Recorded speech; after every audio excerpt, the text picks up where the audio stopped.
우리는 이 달란트 비유를 참 많이 들으셨을 거예요. 예, 그 달란트 시장도 교회에서 하잖아요. 너무 많이 들어서 그냥 달란트 비유, 한 달란트, 두 달란트, 다섯 달란트 그 얘기는 하는데, 내가 받은 달란트는 얼마짜리인지 아시는 분? 그리고 나는 이 중에서 어떤 부류에 속했는지를 이해하는 거, 이게 더 중요해요. 두 달란트, 다섯 달란트 받은 사람은 분량의 크기에 중요한 것이 아니라 뭔가 했다는 거예요. 그리고 그들은 뭘 했더니 두 배로 소산을 얻었고, 결론은 그 모든 것이 자신의 것이 되었어요. 하나님이 돌려주신 거예요. 근데 한 달란트 다 받은 그 사람이 문제인 거예요. 이 사람은 주인에 대한 오해를 가지고 있었어요. 주인이 지독히 독한 사람으로 완고한 사람이라서 틈이 없는 인간이라는 거예요. 그러니까 자신에게 한 달란트 맡긴 것을 땅에 묻어놓고 손실이 없도록 고스란히 보관합니다. 그러다가 주인에게 다시 내주죠.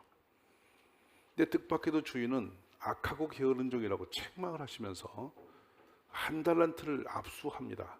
그리고 그를 다섯 달란트 받은 종에게 주어버려요.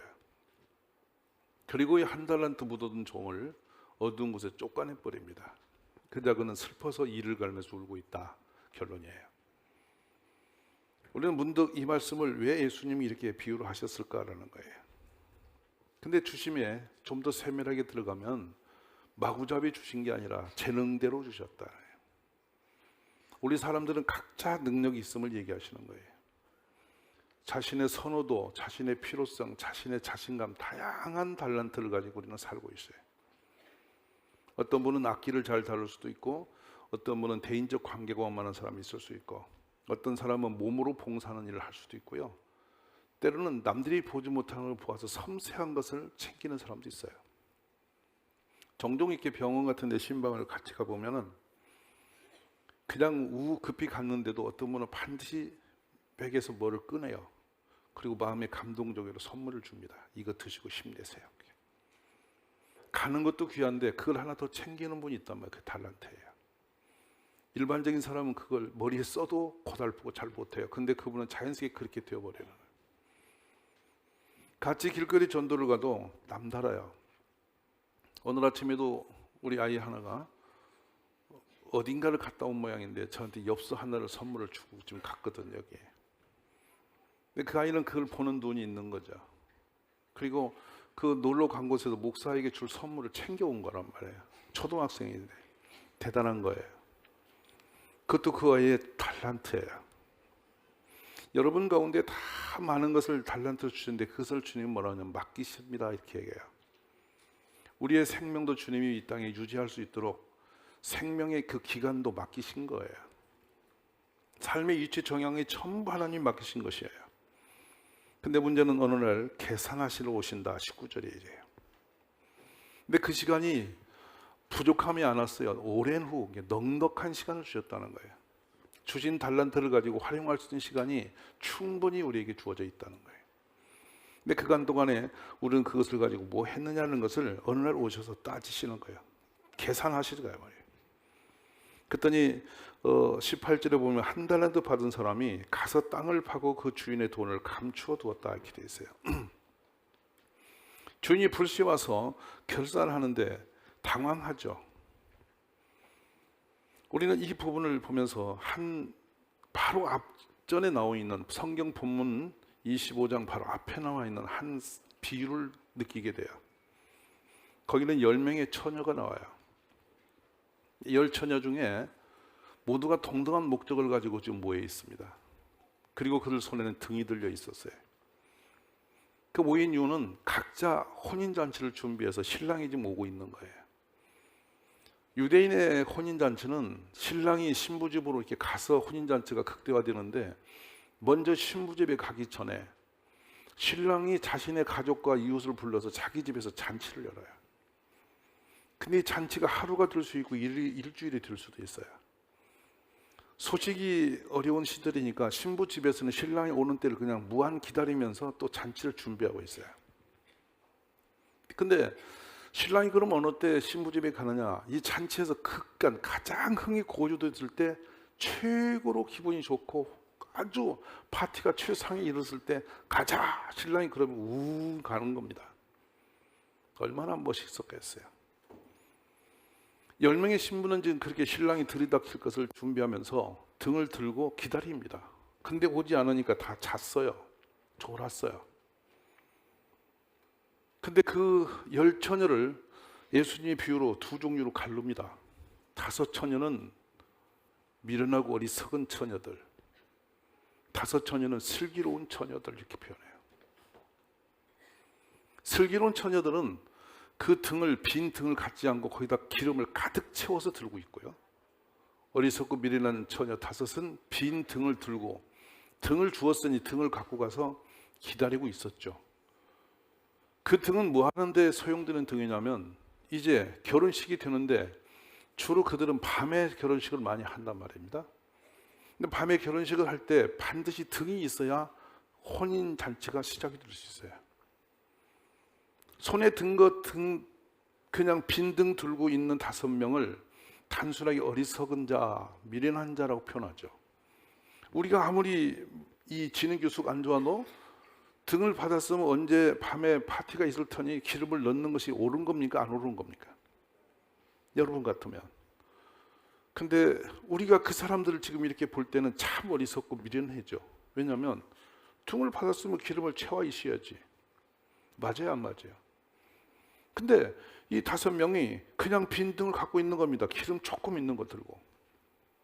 여러분이 자동차를 처음에 새 자동차 사면은 그 회사에서 기름 넣어주죠. 그래요, 안 그래요? 기름을 넣어주는데 울산에서 차를 사면은 어디까지 갈 만큼 주느냐는 것이죠. 몇십 킬로 갈 만큼 줍니다. 주유소 거리만큼 갈 수 있도록 기름을 담아 바닥에 깔아줘요. 근데 새 차 탔으니까 그냥 애따 모르겠다, 주유소가 뭐가 없다, 막 서울 간다고 막 모르고 가버리면 가집니까? 그런 어리석은 사람은 없을 겁니다. 다 계산을 하죠.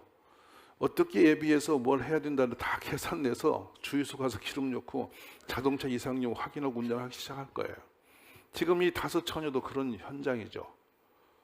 근데 어리석게도 5처녀는 그냥 기름이 바닥인 등을 들고 그냥 기다리고 5처녀는 기름을 가득 채워놓고 기다렸다는 얘기예요. 자, 보십시다. 나 같으면 어떻게 할 것 같습니까? 오늘 여러분에게 이런 상태가 되면 어떻게 할 것 같습니까? 기름 안 넣고 빈 등 들 분 계세요? 한 명도 없을 겁니다. 듣고 있는 거. 자, 그런데 이제는 신랑들이 오는데 소리가 먼저 전갈이 옵니다. 원래 그렇거든요. 앞에서 먼저 달려오는 사람이 있어서 야, 신랑이 온다, 준비하라, 이렇게 나팔을 불죠. 그러니까 기름이 가득 채운 처녀들은 탁 일어나서 등에 불을 켜고 신랑을 맞이해서 이제 결혼식이 진행이 됐어요. 근데 5처녀가 깜짝 놀라고 보니까 등에 기름이 없거든. 그러니까 5처녀 보고 기름 좀 빌려달라. 그러니까 5처녀가 뭐라고 했냐면 내가 쓰기도 부족해. 그냥 들어가 버렸어요. 빈 등을 들고 있는 처녀들은 신랑이 왔는데 깜깜해서 잔치가 안 돼. 그러니까 가서 기름을 사러 갔는데 그 사이 신랑이 와서 보니 껌껌해, 가버렸어. 그리고 문이 닫혔어. 그래서 5처녀는 결혼식을 못했다라는 얘기예요. 자, 이 말씀을 들으면서 여러분 어떤 생각이 드세요? 나라면 기름을 가져겠어? 기름 안 넣고 있겠어? 한번 대답해 보세요. 기름을 넣겠다 하는 아멘. 아멘. 기름을 안 넣고 빈 등잔 갖고 있겠다. 여기 아멘 안 하면 큰일 나죠. 자, 이런 상태가 지금 우리의 상태인데 여기서 기름을 안 넣은 처녀들을 어리석고 미련한 자, 이건 뭐 지능적으로 안 되는 사람이라는 표현을 하신 거란 말이에요. 우리는 이런 말씀을 들으면서 다 지혜로운 자의 편에 서서 그 고민해요. 이렇게 바보 같은 짓을 하나. 오늘 또 여러분 삶에 등잔에 기름을 부어 있는 그런 축복된 준비된 자가 되시길 원합니다. 자, 그러면 이걸 그대로 놓고 다시 원육합니다. 이 모든 지금 오늘 달란트 비유나 등잔의 문제는 문제가 어디냐면 내가 문제라는 겁니다. 어떤 문제냐면 내 자신은 어떤 부류의 상태로 신앙생활을 하느냐는 것을 진단하라는 거예요. 하나님 앞에 우리가 뭔가 할 수 있는 충분한 시간과 조건을, 배려를 넉넉히 주셨다는 거예요. 근데 그런 달란트, 그런 하나님 앞에서 받은 배려를 가지고 나는 뭐를 했느냐는 걸 물으시는 거예요. 기회가 늘 있었다는 거예요. 그러니까 한 사람도 이 기회 없이 이 땅에 사는 사람은 없다는 거예요. 네. 근데 어떤 사람은 좀 더 능력이 있으니까 더 큰 능력의 길로 해서 5달란트. 어떤 사람은 2달란트, 1달란트로 공평한, 그러니까 분량은 크고 작지만 그 삶의 영향을 보면 공평한 나눔을 주님이 하셨다는 거예요. 근데 이제 우리는 여기에 있는 모든 걸 놓아두고 한 달란트 받은 사람이 지금 문제를 걸고 주님이 이 말씀을 주시는 건데 그 부분으로 가볼 필요가 있어요. 자, 1달란트 생각해 봅시다. 이 사람이 뭐라고 말을 했냐면 1달란트 받았던 자가 와서 주인에게 말을 합니다. 주인시여, 당신은 굳은 사람이라 심지 않은 데서 거두고 해치지 않는 데서 모으는 줄 내가 알았으므로 1달란트를 땅에 묻어두었나이다. 여기 굳어버린 사람이라는 용어는 뭐냐면 스클레로스라는 용어인데 당신은 완고해서 틈새가 없고 무지 독한 인간이다 뜻입니다. 지독스러운 인간이다. 좀 더 이걸 깊이 우리가 보면 타작도 안 하고 곡식을 달라고 그러고 뿌리고 심지도 않고 노력도 않고 걷어들이려고 그러고 노동도 하지 않고 챙기는 수전노이고 완고하고 거칠고 폭압적인 사람이다. 자신은 일을 하지 않고 다른 사람들의 노동운동을 착취하고 내가 뭔가에서 수익을 남기면 당신이 그것도 모조리 가져갈 사람 아닙니까? 나 기분 나빠요. 만약에 내가 뭐 하다가 좀 실수해서 좀 손해나면 당장에 배상하라고 덤빌 거 아닙니까? 내가 그런 거 두렵습니다. 그러니까 고스란히 당신 준 거 그냥 있으니까 가져가세요. 딱 그렇게 믿었다는 얘기예요. 자, 우리가 교회를 섬기시면서 내가 이렇게 봉사하는 거 억울하지, 누구를 위해서 이 짓 하나, 이런 생각 들지 않으세요? 제가 목회를 이전에 성도로 있을 때 그런 생각 한 적이 많이 있었어요. 한 주간 정신없이 정말 바쁘게 정말 눈꽃을 새 없이 코피 흘리면서 직장생 하다가 교회에 가면 목사님 되게 한가로운 것 같아. 그래가지고 목사님은 대접 다 받고 앉아서 호강은 다 받으면서 폼 잡고 앉아서 여자들한테 막 우리 목사님은 남편이 안 주던 것도 목사님한테 좋은 거 갖다 주고 막 그런 분위기를 느끼는 거야 우리가. 옛날 얘기예요 제가. 그냥 목사에 대해서 불편해요. 그래서 제가 그런 모습 안 보려고 마당 청소도 하고 농약도 하고 온갖 노동 다 하거든 저는. 왜냐하면 앉아서 먹는 인간이라는 소리 듣기 싫거든. 충분히 수고하고 누가 봐도 너가 넉넉히 수고한 만큼의 그 삶의 유지를 하는구나, 그것을 인정받고 싶은 수준이 있는 거예요. 그러니까 혹시라도 남편들 중에 교회 가서 충성하는 부인을 보면서 오해하지 마세요. 목사가 거기 앉아서 걷어먹는 사람 아닙니다. 그래서 우리가 그런 배려를 가지고 이제 교회를 섬긴다고 볼 때에 이 종이 묻어둔 이유에 대해서 여러 변명을 가지고 나올 수 있다는 거죠. 내가 생활이 바빠서 그래. 내 일이 바빠서 그래. 나는 재능이 없어서 못하겠어. 내가 뭐 가서 굳이 그럴 필요가 뭐 있어. 내 형편 좀 알아봐. 지금 내 형편에 교회 다니는 거 예배 드리는 것도 버거운데 뭘 더 어떻게 더 해. 이런 다양한 논리를 가지고 하나님을 향해서 하는 모든 것에 수고를 싫어해버리는 거예요. 근데 그것이 안전한 것이 아니라는 것입니다. 등을 받았는데 기름을 넣지 않는 여인들, 그 부류의 사람이 거기 속하고 여기 1달란트 받아서 땅에 묻어놓은 사람이 거기에 속한 사람이라는 거예요. 이게 이제 문제인 거예요. 여러분 각자 없는 걸 가지고 뭘 어떻게 해보라는 건 아닙니다. 주님이 우리에게 넉넉히 재능을 주셨으므로 내 역할만, 내 영역만큼만 내가 할 일을 주 앞에서 하시라는 것입니다. 이것이 본문에서 주시는 깨달음의 메시지입니다. 그래서 나는 이런저런 이유 때문에 못한다는 변명들, 나는 시간이 없어 못한다는 이유들 다 이 주님께서 인정할 수 있는 조건이 아니라는 것을 말하고 있는 것입니다. 그래서 주님이 뭐라고 말씀을 이어가냐면 26절에 그 주인이 대답하여 이르되 악하고 게으른 종아, 나는 심지 않은 데서 거두고 해치지 않는 새에 모는 줄로 너가 알았냐? 되게 주인이 마음이 상했습니다. 그래서 27절에 가면 그러면 너가 마땅히 내 돈을 추리하는 자들에게나 맡겼다가 내가 돌아와서 내 원금과 이자를 받게 하였을 것이니라. 이거는 당시의 풍조입니다. 그러면 이 달란트가 얼마길래 그런 거? 이 달란트, 1달란트는 일반 노동자의 20년치의 노동의 수고의 대값입니다. 어젯밤에 제가 후다닥 오늘날의 대가로 계산 산수를 해보니까 한 달란트는 약 13억 정도 됩니다. 우리 인생이 13억짜리 안 됩니까? 우리 가치가, 내 삶의 재능이, 우리 인생의 전체 평생 살아가는 내 몸의 가치가 13억짜리 안 되시겠어요? 이 성경은 조금도 과장됨이 없는 내용이에요. 이게 5달란트 받은 사람은 13억에 대한 5배만큼을 가졌고 2달란트는 13억의 2배만큼을 받은 겁니다. 이 두 사람은 그걸 가지고 장사를 했다는 거예요. 그 당시는 뭐냐면 장사 외에는 할 게 아무것도 없는 시대죠. 왜냐하면 고기 잡는 자, 내놓으면 갖다 파는 사람, 밀을 생사하면 밀을 거두는 사람, 그걸 갈아서 가루를 만들어서 갖다 내놓는 사람, 그 정도의 상업밖에 없어요. 그런데 이들은 어쨌든 자신의 모든 수단을 동원해서 그걸 가지고 노력을 해서 했더니 수구의 2배만큼의 소득이 생긴 거예요. 근데 놀라운 것은 주인이 그래 내 원금은 갚아라 하고 반을 가져간 것이 아니라 그들이 수고해서 얻은 모든 것을 100% 그냥 돌려줘 버립니다. 이거는 뭐냐? 하나님이 우리에게 우리가 수고할 수 있는 기회와 살아가면서 인생에서 뭔가 할 수 있는 모든 재능들, 이 수단들은 하나님이 주신 것인데 그걸 통해서 우리가 풍성히 누리는 복됨의 역사지 빼들어가는 분이 아니라는 것이에요. 이게 중요한 포인트예요. 그래서 한 달란트 받은 사람도 부족함이 없는 거죠. 13억 정도 자산 가지고 있으면 요새도 살만해요. 여러분 안 그렇습니까? 저는 이 생각을 하면서 우리 교인들은 얼마쯤 가지고 있을까를 기도를 해보면서 고민을 해봤어요. 현금 13억 가진 분 계세요? 쉽지 않은 일이에요.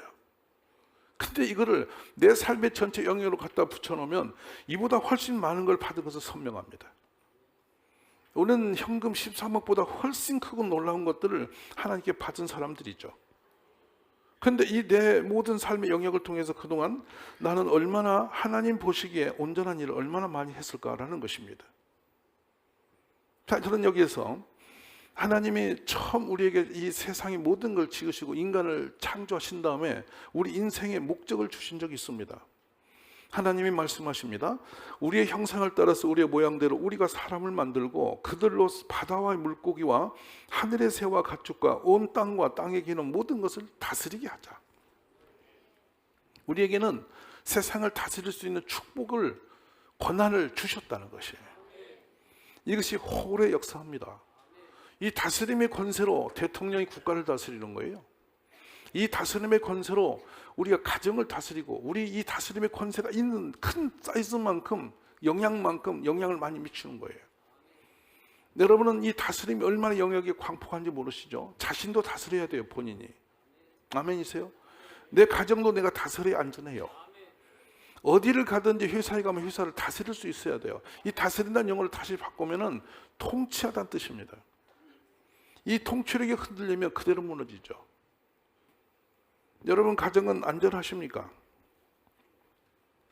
오늘 이 다스림의 권세를 주님이 우리에게 주셔서 내 인생을 내가 다스릴 수 있는 것이고 내 마음을 다스릴 수 있는 것이고 무엇을 할까 말까 결정하는 권한을 여러분 손에 그래 주어준 것을 믿으십시오. 그걸 가지고 하나님 보시기에 합당한 일들을 해내심이 축복인 것입니다. 베드로전서 4장 10절에 보면 각각 은사를 받은 대로 하나님의 여러 가지 은혜를 맡은 선한 청지기 같이 서로 봉사하라. 사랑하신 여러분, 여기 나오는 봉사는 어떤 대가를 땅에서 얻으려 하지 말고 베풀라는 뜻입니다.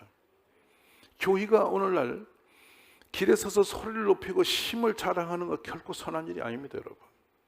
우리의 교회의 가장 큰 힘은 뭔지 아십니까? 약하고 힘없는 곳을 도우러 가는 것에 있습니다. 낮은 곳을 향해서 달려가는 데 힘이 있습니다. 눈물이 있는 곳에 함께 울러 가는 것입니다. 슬픔이 있는 곳에 같이 슬퍼하는 것이죠. 가서 약한 자의 손을 마주 잡아주고 정말 힘없는 사람을 안아주고 그곳에 우리가 힘을 쓰면 쓸수록 우리는 강한 사람 됩니다. 어디를 가더라도 그런 사람은 돌을 맞지 않습니다. 그래서 우리 기독교의 핵심의 능력은 착한 행실입니다. 착한 행실을 전혀 하지 않고 우리가 뭔가 된 양 착각하지 마십시오. 착한 행실 없는 우리의 인생길은 험한 것이고 상급이 없습니다. 얼마나 많은 약한 자를 얼마나 효과적으로 힘을 써서 도왔느냐 그만큼 우리의 상급이 따르게 돼 있어요. 오늘 주님이 하시는 말씀을 새겨 들으십시오. 사람이 마땅히 우리를 그리되 일꾼이요 하나님의 비밀을 맡은 자로 여길지어다. 그리고 맡은 자들에게 구할 것은 충성이니라. 누가복음 12장 35절 40절에 허리에 띠를 띠고 등불을 켜고 서 있으라. 너희는 마치 그 주인이 혼인 집에서 돌아와 문을 두드리면 곧 열어주려고 기다리는 사람과 같이 되라. 주인이 와서 깨어 있는 것을 보면 그 종들은 복이 있으리로다. 내가 진실로 너희에게 이르노니 주인이 띠를 띠고 그 종들을 자리에 앉히고 나와서 수종 들리라. 사랑하신 가족 여러분, 우리가 약한 그 이웃을 위해서, 또 하나님을 위해서, 또 우리의 지체들, 이웃 간의 지체들을 위해서 섬기는 봉사와 충성된 일들은 결코 여러분에게 소원이 나는 일이 아닌 것입니다. 그 일이 여러분에게 축복이 되는 줄 믿으십시오. 역사가 일어날 줄 믿으시기 바랍니다. 우리가 강한 힘으로 휘두르는 것이 강자가 아닙니다. 여러분의 신체 중에서 최고로 센 것이 하나 있습니다. 뼈보다 센 것이 여러분의 이빨이에요. 제가 좀 이빨이라니까 좀 무식해 보여 죄송한데 이빨은 이빨입니다. 근데 이빨이 얼마나 센지 뼈도 깨물어 먹죠. 평생 그걸 통해서 우리가 뭔가 취해요. 내 먹고 사는 문제가 이 이빨로 해결이 돼요. 그런데 몸에서 제일 빨리 망가져서 사라지는 게 이빨이에요. 잇몸은 아주 약하고 부드럽습니다. 근데 돌아가실 때가 잇몸은 붙어 있어요. 근데 이빨은 사라져 버려요. 세상에 강한 것일수록 쉽게 무너져요. 근데 부드러울수록 오래 갑니다. 마지막 승부수를 거기서 거는 것이죠. 그러므로 여러분이 착한 행실을 놓지 마시고 하시기 바랍니다. 내가 가지고 있는 역량을 통해서 어떻게든지 약한 사람들이 살 길을 열어주고 도움을 주고 같이 세워가는 데에 기쁨을 누리고 봉사하는 우리 가족이 되시기를 간절히 바랍니다. 자, 그래서 오늘 말씀을 베드로가 이제 이렇게 이 베드로 말씀입니다. 너희도 이 아는 바니 집 주인이 만일 도둑이 어느 때 이럴 줄 알았더라면 그 집을 뚫지 못하게 하였으리라. 그러므로 너희도 준비하고 있으라. 생각하지 않을 때 인자가 오리라 하시니라. 자, 이렇게 주님이 제자들 앞에서 설교를 하시니까 베드로 사도가 또 뛰어나와요. 주여, 이 비유를 우리에게 하신 겁니까? 모든 사람들에게 나눠서 하신 것입니까? 모든 사람 들으라고 한 말입니까? 우리 제자들만 들으라고 한 말씀입니까? 베드로가 이걸 따지시는 거죠. 그래서 뭐라고 답을 하시냐면 지혜 있고 진실한 청지기가 되어서 주인에게 그 집 종들을 맡아 때를 따라 양식을 나누어 줄 자가 누구냐? 주인이 이를 때 그 종이 그렇게 하는 것을 보면 그 종은 복이 있으리로다. 내가 참으로 너에게 이르노니 주인이 그 모든 소유를 그에게 맡기리라. 대단히 중요한 용어입니다. 우리는 하나님이 맡기시는 것 없이는 누릴 게 없습니다. 하나님이 맡기시는 걸 붙들고 우리는 누리는 겁니다. 여러분이 서 있는 위치 지금 하나님 맡기신 겁니다. 저로서는 교회를 맡은 자가 되었고 여러분은 각자 가는 곳마다 맡은 것이 있을 겁니다. 기업을 맡았든 무엇을 맡았든 전부 하나님 위임하신 겁니다. 그 위임은 힘이 같이 온 겁니다. 맡길 때 하나님은 아무 힘알이 없이 그냥 무슨 짐을 맡긴 게 아니라 그 다스릴 수 있는 힘도 주신 겁니다. 그 힘과 현장에서 맡기심을 통해서 여러분이 뭔가 해내십시오. 착하고 선한 일을 해내셔서 상급을 쌓는 축복의 노선을 걸어가시기 바랍니다. 그때부터 하나님은 우리에게 놀라운 은혜를 부으시는데 보세요. 주인이 그 모든 소유를 그에게 맡기니라. 이 주인이 누구시냐면 하나님이십니다. 하나님이 모든 소유를 그렇게 충성된 사람에게 또 맡기신다는 것입니다. 45절을 열어봅시다. 우리 크게 한번 같이 읽어볼까요? 45절 6절을 만일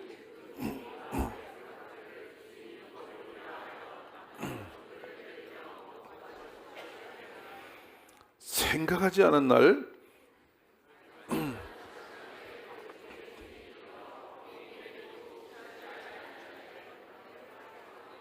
자, 47절에 더 무섭게 접근하십니다. 보세요.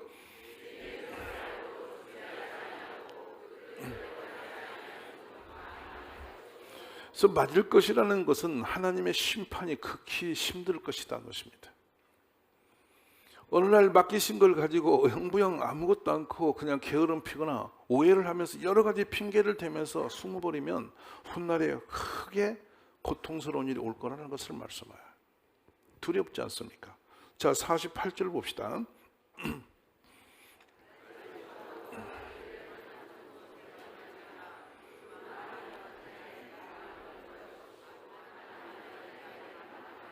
아멘입니다.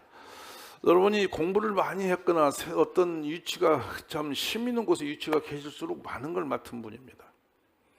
그리고 오늘 본문을 들었다고 해서 이제 우리가 알게 되는 것이죠. 그러면 그 위치에서 여러분은 더 많은 선한 일을 해내십시오. 이게 우리가 그렇습니다. 착한 행실은 너무 광범위합니다. 그 착함이라는 것이 도대체 뭐냐? 선한 손길입니다. 우리의 선한 손길을 필요로 하는 것은 너무도 많습니다. 바로 그런 것을 향해서 우리가 가지고 있는 그 무엇을 가지고서든지 그런 분들의 위로가 되시고 힘이 되시고 길라잡이가 되시기를 바랍니다. 그런 것을 우리가 진정성 있는 봉사라 말합니다. 그 착한 행실을 통해서 우리가 가는 길에 빛이 일어나고 세상에 소망이 일어납니다. 어둠이 물러가는 겁니다. 그래서 국가는 원천적으로 이 구제의 끝을 못 이룹니다. 이 세상의 최상의 구제는 교회가 할 수 있는 유일한 방편입니다. 우리 모두가 교회 크다고 숫자 많다고 뭐 사회적 지위로 여러분 그런 걸 자랑하지 마시고 누가 더 많은 착한 행실을 해내는가 이것에 대해서 여러분이 질주하시기를 바랍니다.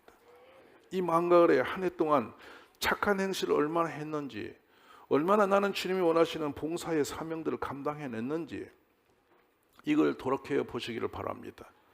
여러분이 착한 행실이 있었다면 반드시 전도도 있었을 겁니다. 전도는 억지로 교회로 사람 끌어오는 게 아닙니다. 우리는 장사꾼이 아니에요. 교회 좀 나와달라고 가서 사정하고는 그냥 비굴한 사람도 아닙니다. 영혼을 살리기 위해서 그 사람의 미래의 축복을 위해서 내가 통로가 되는 것인데 내가 끌어당긴다고 오는 거 아닙니다. 내가 착한 행실을 통해서 선한 영향력을 미치면 그 사람들이 오는 거예요. 제가 종종 이 전도의 현장이 제일 많이 났던 곳은 언제 있는지 아십니까? 가장 힘들 때, 가장 어려울 때 찾아가서 손잡아 줬을 때예요. 그리고 같이 울어줄 때 그 사람 마음이 열립니다. 그리고 때가 되면 그분은 반드시 우리 가까이 오게 돼 있어요. 이것이 전도예요. 예수님이 마구잡이로 다 와라 소리 질러서 그 권세를 가지고 천사를 동원해서 다 몰아놓고 막 우리는 천국으로 가야 된다고 끌어가지 않았어요.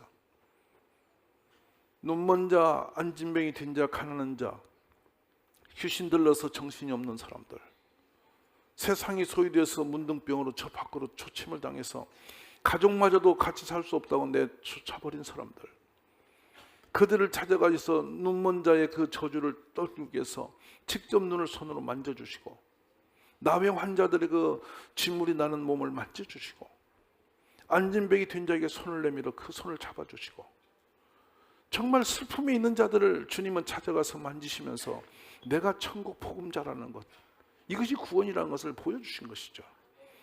우리 동일교회 가족 여러분, 반짝거리는 곳에 가서 머리 들지 마시고 어두운 곳에서 힘든 곳에서 나의 도움이 필요한 곳에 가서 여러분의 마음과 사랑을 전하고 그렇게 함께 살아가는 가족이 되시기 바랍니다. 때로 우리는 너무도 세상적으로 폭력적인 집단처럼 갑니다. 너무 강해져 있습니다. 너무 예수 믿는 것이 독선적이 되었습니다. 그러지 마세요. 우리 예수 믿는 것은 독해지려고 믿는 것이 아니에요. 착하고 약한 마음을 가지고 나보다 더 약한 사람의 손을 붙들어주러 가는 것이 예수 믿는 사람이에요. 우리 돌기 가족 여러분이 가는 곳마다 그런 선한 일이 많이 일어나기를 주의 이름으로 축원합니다.